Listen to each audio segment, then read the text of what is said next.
장관 후보자 2명이 낙마한 것에 대해서 여야 반응은 크게 엇갈리고 있습니다. 민주당은 성찰과 자성의 계기로 삼겠다면서도 나머지 5명에 대해서는 청문 보고서를 채택해야 한다고 강조했습니다. 반면 야당은 장관 후보자들의 지명 철회를 추가로 요구하면서 청와대 인사검증에 실패한 조국, 조현옥 수석의 경질을 촉구하고 있습니다. 국회 연결해 보겠습니다. 김영수 기자.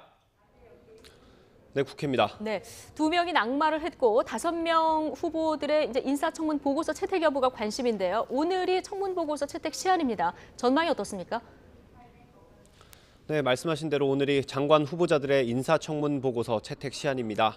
최정호, 조동호 후보자가 낙마하면서 나머지 5명에 대한 인사청문 보고서 채택 여부가 관심인데 이마저도 오늘 시한을 지키기는 쉽지 않습니다.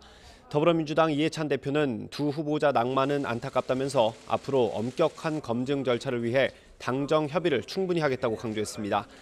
홍영표 원내대표도 국민의 뜻을 겸허히 받아들여 깊은 성찰과 자성의 계기로 삼겠다고 밝혔습니다. 다만 나머지 5명의 후보자는 부적격 의견을 반영할 수 있는 만큼 보고서 채택 자체를 거부해서는 안 된다고 지적했습니다. 반면 자유한국당은 7명 후보자 전원이 부적격자로 판명됐는데도 2명만 낙마했다고 주장하며 공세를 이어가고 있습니다. 황교안 대표는 장관 인사는 흥정이나 거래의 대상이 될 수 없다면서 나머지 5명 후보자도 다시 추천할 것을 요청했습니다. 특히 청와대 조국 민정수석과 조현옥 인사수석, 조남매가 청와대 인사를 망쳐놨다면서 문책해야 한다고 강조했습니다. 바른미래당 김관영 원내대표도 인사 참사는 청와대의 인사 추천과 검증 시스템의 문제라며 무능과 무책임을 상징하는 조국, 조현옥 수석의 경질을 촉구했습니다. 조국, 조현옥 경질 요구와 관련해 민주당은 공식적인 대응은 하지 않고 있습니다. 다만 서른 최고위원은 라디오 프로그램 인터뷰에서 인사청문회 때마다 비슷한 문제가 생기면 민정, 인사수석을 바꿔야 하느냐고 밝혔고 안민석 의원은 SNS를 통해 조국 수석 사퇴로는 검찰 개혁 동력을 잠재우려는 불순한 의도라고 주장하며 부정적인 뜻을 나타냈습니다. 네, 김학의 사건 관련 수사 오늘부터 본격적으로 시작이 됐는데요. 한국당에서 특검법을 발의했군요.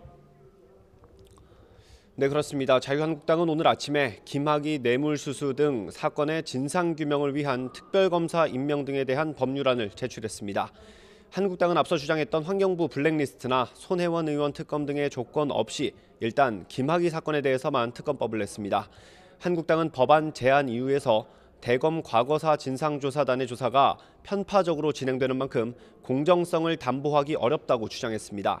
특히 곽상도 의원과 이중희 변호사에 대한 수사를 권고하면서도 민주당 조응천 의원과 최동욱 전 검찰총장은 제외했다고 강조했습니다. 이에 대해 민주당 홍영표 원내대표는 정치 공방으로 몰고 가려는 물타기라고 선을 그었습니다.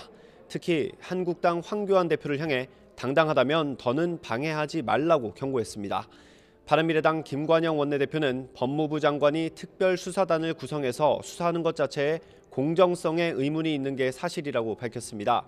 그러면서도 특검법의 경우 통과할 가능성이 크지 않기 때문에 상설 특검을 통해 제대로 된 수사를 진행해야 한다고 덧붙였습니다.